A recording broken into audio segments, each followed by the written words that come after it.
Қазақ тіл сабағы 7-ші сынып. Тақырыбымыз тұрақты сөз тіркестері. Вортфолды орындап көреміз ойын ойнап. Келіңіздер балалар, кезекпен сәйкестендіріп шығамыз. Қайсысын алдық? Жалғанды басу. Жалғанды жалбардан басу. Молшылықты өмір сүру. Жақсы. Келесі. Ит өлген жер ол алыс жер. Жақсы. Келесі. Жерге оты шықты, яуды. Келесі бала.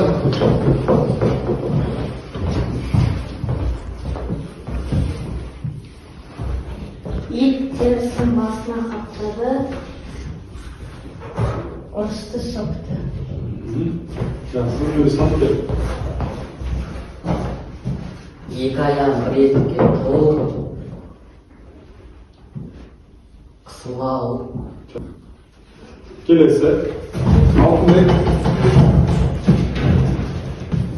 Ветер бөлкестері жанлады.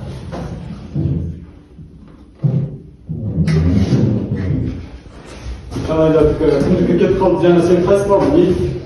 Екі аяғы бетіп кетті ме, ол қысымы алды ғой, не? Жақсы, орда қойып кетті. Масаның мұшым бұтпады, мұшламады. Келесі, шыға қой, жаңа айтып кел. Қайсысын алыпты? Алай бер.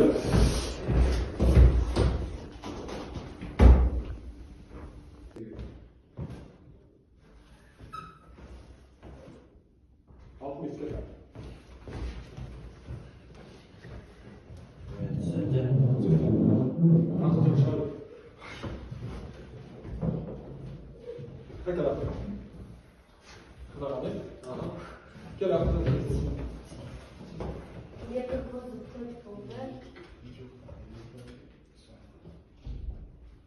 Асыға күтті. Жақсы, ақырын қалды, жақсы. Жақсан ұстап, одан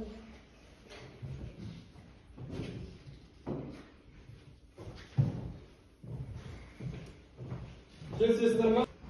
1 дұрыс, 2 дұрыс, 3 дұрыс, 4 дұрыс, 5 дұрыс, 6, 7, 8, 9, 10. 10 балды, 10 алды. Дұрыс. Міне.